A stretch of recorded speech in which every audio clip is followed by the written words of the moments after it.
Hi, welcome to my presentation today. I'm Sid Stewart with Dr. Stewart Productions, a YouTube channel. Thank you for visiting and listening to my presentation. I'm a retired minister, and I've had a couple degrees I've earned in Bible interpretation and understanding, and I've come to the conclusion that so many people who even have Bibles, maybe you have 2 or 3 Bibles in your home, but you really don't understand what it's all about. And I'm just going to do something real short today, is to tell you the difference between the Old Testament and the New Testament. Old Testament, New Testament. Now it's kind of unfortunate we call this old and this new, because actually think of this as number 1 and think of this as number 2. Let me turn over to Matthew. There you go, right here. There's Old Testament, New Testament. Okay, but they work kind of together in harmony. If the New Testament wasn't here, we wouldn't be able to understand the Old Testament. If the Old Testament was gone, the New Testament would make no sense, because it refers quite often to the Old Testament.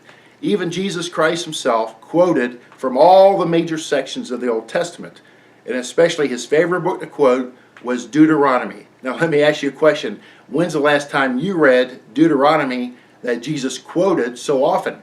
He felt like it was a good book to quote. We should feel like it's a good book to read. So this is God's revelation. We understand God when we open the Bible. The Bible is God's mind written to the mind of man.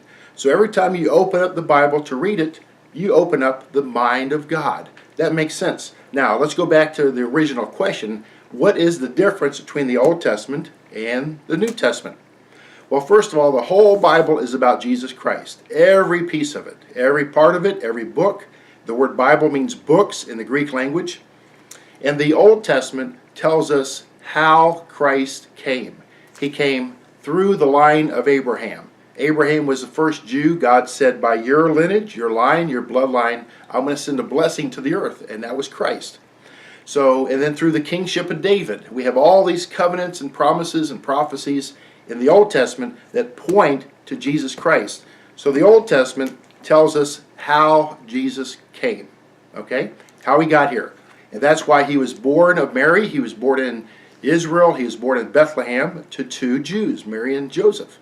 Well, notwithstanding, I know Joseph was the earthly husband. Mary was the mother. But then we go to the New Testament. If the Old Testament tells us how he came, what does the New Testament teach us? He teaches us why he came.